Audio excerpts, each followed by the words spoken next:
The Warrior Queen, written by Smriti Prasadam Halls, illustrated by Kaya Kaifes. It was a bright morning as Fred and his mum headed towards Tamworth Station. "Look, Fred," said Mum. "There's the statue of Queen Ethelfled. Have you heard about her?" Fred wasn't listening. He was focused on his game. "I loved hearing stories about her when I was your age," said Mum. "Sounds boring," said Fred. "I suppose so," Mum chuckled. "If you think fighting Vikings, building forts and being a warrior is boring." But Fred still wasn't listening. His army base was under attack. Mum frowned at him before deciding to persevere. Queen Ethelfled was a mighty Anglo-Saxon warrior and the daughter of Alfred the Great, who ruled the Kingdom of Wessex. She was born way back in 870. In those days, England was split up into different kingdoms, which were under attack from Vikings.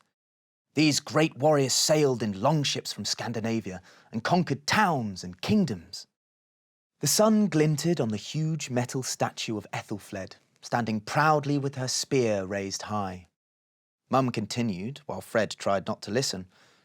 Ethelfled married Ethelred, the king of Mercia, when she was just 16. Then she became the first and only Anglo-Saxon queen when her husband died.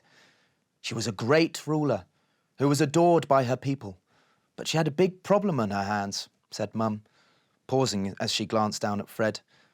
"What do you think that was?" "Not now, Mum," said Fred, studying his game. "I'm trying to upgrade my defences." "Well, isn't that funny?" said Mum. "That was Ethelfled's problem too. She realised she had to defend her kingdom against the Viking invasions. She had learned from her father that she needed to build towns called burhs. These had super strong walls and gates that defended against raids." "Well, did it work?" asked Fred, looking up. "It did," said Mum, smiling as she went on. Stories soon spread far and wide about great Queen Ethelfled and her mighty deeds. The stories told how she protected her people and defended their churches from the Vikings, who would raid them for precious stones, glass and silver. Ethelfled and her brother Edward decided to fight back. They started to raid the Viking towns, stealing riches from them. The Saxons were overjoyed at this. After so many defeats, at last they were starting to win. But then she led her troops to her most spectacular victory, Mum continued. "What happened?"